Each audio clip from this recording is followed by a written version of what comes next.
Kita ke masjid bukannya Jumatan. Asar nanti mesti ke masjid lagi. Maghrib ke masjid lagi, Isya ke masjid lagi. Kalau kalian, kata Nabi, melihat orang mondar-mandir ke masjid, pastikan dia orang beriman. Subuh ke masjid.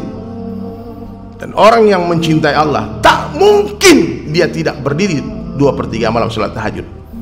Saya belum menemukan satu orang pun kekasih Allah, wali-wali Allah, orang-orang saleh yang tidak salat tahajud. Minimal 2 rakaat tambah witir 1.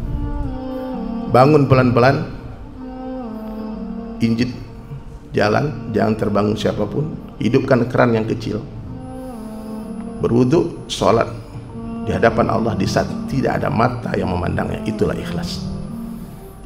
Pagi jangan cerita ke orang. Nah, inilah amalan yang harus kita buat hari-hari ya. Kalau kita betul-betul cinta sama Allah, Allah subhanahu wa ta'ala turun rahmatnya 2/3 malam ke langit-langit bumi. Kita minta sama Allah di atas sajadah, tempat curhat terindah. Di kerja Nabi 2 saja. Siang hari memuji-muji Allah di hadapan manusia, malam hari memuji-muji manusia di hadapan Allah. Siang hari berkeringat untuk dakwah, malam hari menangis memohon hidayah. Maka pentingnya ilmu datang kepada ulama, belajar, duduk bersimpuh, merasa bodoh senantiasa, Allah tambah ilmu. Dapat berhenti.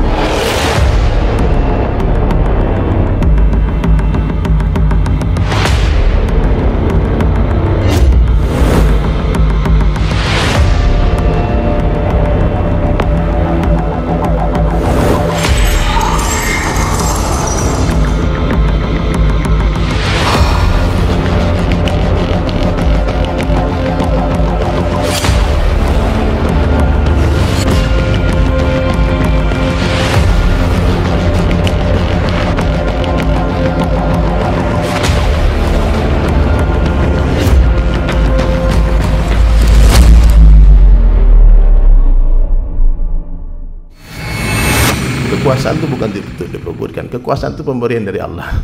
Kalau Allah dah takdirkan jadi. Yang menaikkan raja-raja siapa? Allah. Yang menurunkan raja-raja adalah Allah. Yang memuliakan adalah Allah dan menghinakan adalah Allah. Allah berkuasa memuliakan orang biasa tanpa jadikan dia raja. Allah pun berkuasa menghinakan raja-raja tanpa mengambil kerajaannya.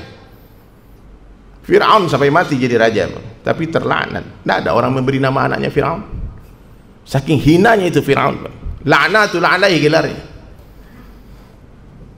Allah mampu membahagiakan orang miskin tanpa memberi dia harta. Allah pun berkuasa menyusahkan orang-orang kaya tanpa mengambil hartanya. Everything in the hand of Allah. Semua berada dalam genggaman Allah. Apa saja yang Allah kehendaki terjadi, pasti akan terjadi. Apa saja yang Allah kehendaki tidak terjadi, tidak akan terjadi. La ilaha illallah. Allah bisa merubah sifat tanpa merubah bentuk. Allah bisa merubah bentuk tanpa merubah sifat. Allah kuasa merubah bentuk dan merubah sifat. Bagaimana Allah rubah sifat api yang panas menjadi dingin dan sejuk, memberikan keselamatan kepada Nabi Ibrahim. Bentuknya masih seperti api yang menyala-nyala. Bagaimana Allah rubah bentuknya Bani Israel menjadi kera, monyet. Itu fosil yang ditemukan Darwin, itu mungkin itu fosilnya Bani Israel yang menangkap ikan hari Sabtu itu, Pak. Maka dibilang manusia berasal dari monyet, dari kera. Sifat masih seperti manusia. Allah pernah merubah tongkat Nabi Musa alaihissalam menjadi ular, manfaatnya menjadi mudarat. Sifatnya manfaat menjadi mudarat. La ilaha illallah. Maka hadirin sekalian, selagi kalimat la ilaha illallah ini ada di hati kita, kita aman. Tidak ada yang berkuasa selain Allah. La ilaha illallah. Maka orang beriman walam yakhsha illallah, dia tidak takut kepada siapapun, kepada apapun kecuali kepada Allah. Tidak meminta kepada siapapun kecuali kepada Allah, dan tidak berharap kepada siapapun kecuali kepada Allah. Dengarkan baik-baik, semakin besar harapan kita kepada makhluk, maka semakin besarlah kekecewaan yang akan menghantam kehidupan kita. Ya, Pak, berharap kepada Allah. Berharap sama istri pasti kecewa. Berharap sama anak pasti kecewa. Berharap sama pemerintah pasti kecewa. Berharap sama teman pasti kecewa. Bahkan berharap kepada diri kita sendiri pun kita akan kecewa. Maka orang-orang mukmin dia senantiasa berharap kepada Allah. Apa tandanya? Dia tak lagi kecewa. Ketika apapun yang terjadi, orang beriman senantiasa berhusnuzon kepada Allah. Sangka baik kepada Allah ini lebih kuat daripada malaikat.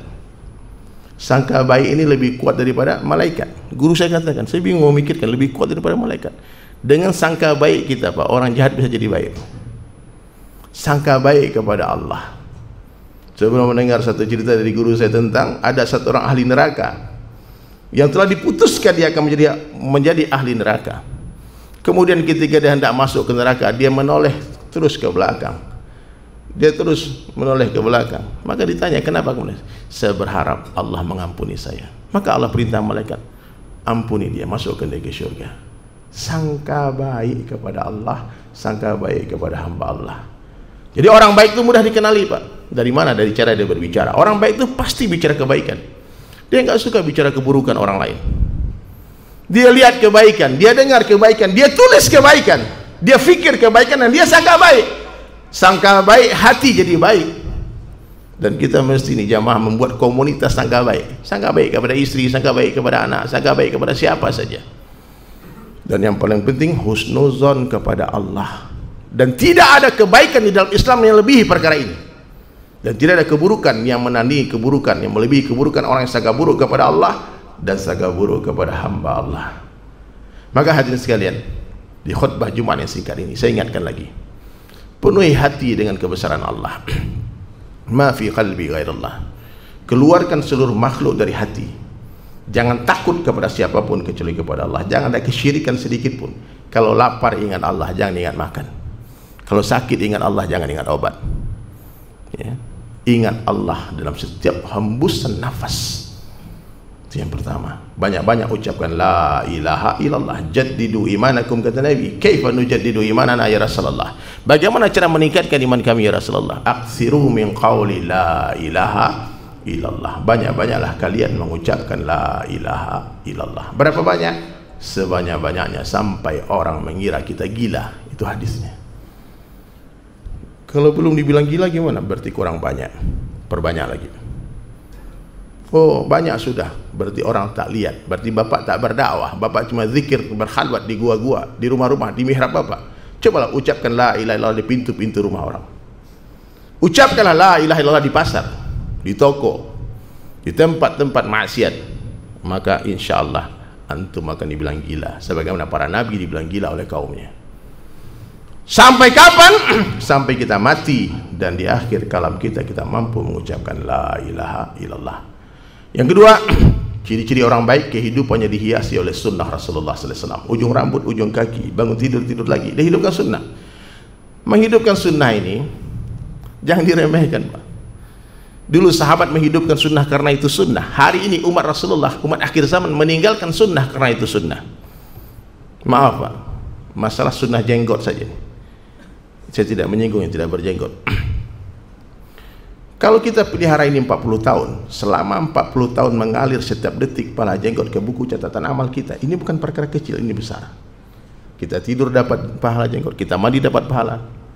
Dan ini sunnah, ya. Kalau tidak mampu menghidupkan, istighfar banyak-banyak, minta ampun sama Allah. Ya Allah, aku tak mampu menghidupkan sunnah ini. Tanpa harus menghina, melecehkan, apalagi menghina sunnah. Apalagi menolak sunnah. Naudzubillah. Ya, ini sunnah ini banyak, 18.000 jenis kata ulama.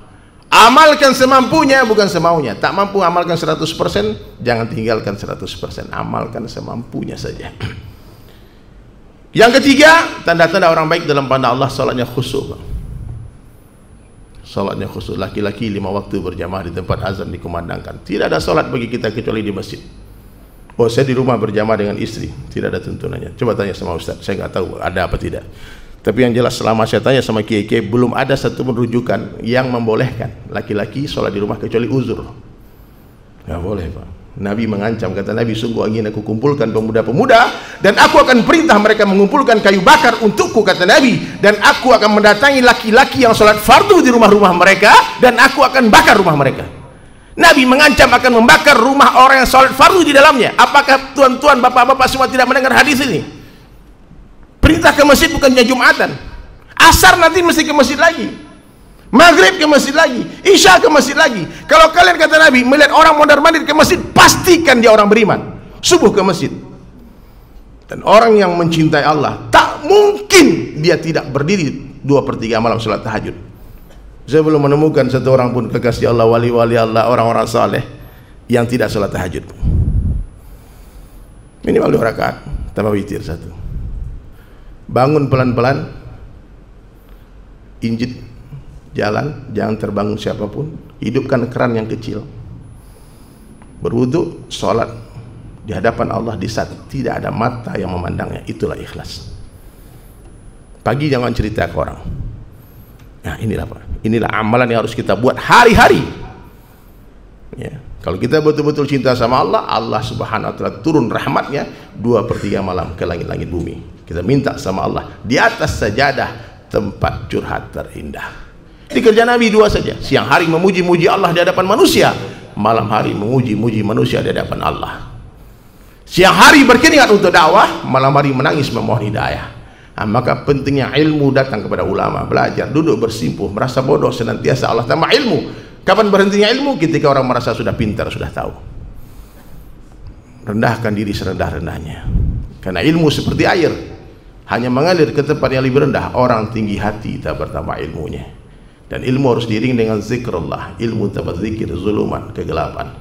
Lalu hadirin sekalian, tawadukkan hati, jangan sombong. Orang sombong diharamkan mencium bau surga. Tasihun niyah, luruskan niat sebelum beramal, sedang beramal, setelah beramal banyak-banyaklah istighfar. Dan yang terakhir hadirin sekalian, orang yang baik dalam pandangan Allah, dia menjadikan dakwah dan tabligh sebagai aktivitas hari-harinya. 2 saja cara dakwah Nabi, di dalam kampung dan keluar kampung. Jangan dipilih, jangan sesuai nafsu. Datangi orang yang tidak berminat, datangi orang-orang yang menantang dakwah. Insya Allah apa yang Nabi lihat akan kita lihat, apa yang Nabi rasakan akan kita rasakan.